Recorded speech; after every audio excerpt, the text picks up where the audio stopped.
Hi, I'm Dave Lomax and this is Adventure Specs FAQs.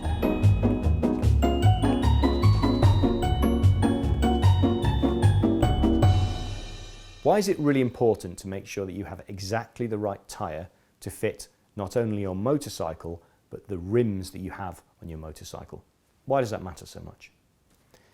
There are lots and lots of numbers on tyres that are illogical and confusing related to what size a tyre is.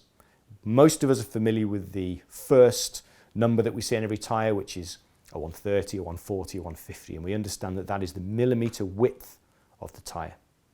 Secondly, some of us are familiar with the idea that the second number, 140/80, the 80 is what's called the aspect ratio. That's the depth of the tyre in millimetres compared to as a percentage of the width. Now, it's not something that's hugely critical for tyre choice, but it's important to try and understand and know what that means. And the last number that most of us know about is the 18.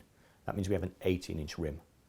And most people will ignore the aspect ratio, understand they have an 18-inch rear wheel, and think, mistakenly, that as long as if they have a 140 tyre in their swing arm and there's a bit more space, they can't quite get a 140 tyre, they're in a hurry, let's fit a 150. It's only 5mm extra each side, it'll be fine. It's not the case. Just because there's only one change in the numbers of the tyre, from a 140 to a 150, in those first three numbers, there are many other characteristics of the tyre that are really important for the adventure rider to understand. Firstly, a tyre is designed to fit a specific rim width. Rims come all the way on a typical modern dirt bike from 2.15 inches, fairly narrow, to 4 inches wide on something like one of the big KTMs. And if you choose a tyre that is not designed for the correct rim size of your bike, you will do one of two things. You will take a tyre which is designed to be this shape and force it to flatten out because the rim is wider and risk the tyre popping off the rim, or you will take a tyre which is designed for a nice fat rim and you will squeeze it down onto a very small rim which will change the profile to a point.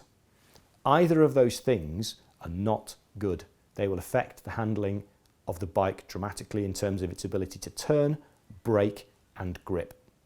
So, not only are you looking for those first three numbers that you see on the side of every tyre wall, you're also looking to understand how wide your rim is. Very important. And finally, whether your tyre that you require for your bike is tubed or tubeless. This isn't merely a question of being able to put a tube in or out of a tyre, because quite confusingly, some tubeless tyres can be used with tubes. It's also about the way the tyre is built. Tubed tyres tend to be lighter, slimmer, more flexible and more suited to smaller bikes because the tube inside the tyre becomes part of the construction, changes its performance compared to a tubeless tyre.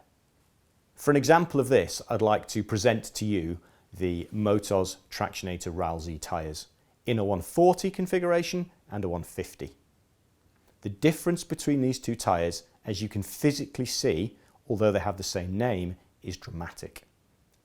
One of those tyres is significantly heavier than the other because of the amount of rubber that's used. One of those tyres has a significantly different construction method in the sidewall, meaning it performs completely different. And of course, both of them are designed to fit totally different rim widths, which means, as we've just discussed, if you fit it to the wrong rim, you will alter the profile of the tyre.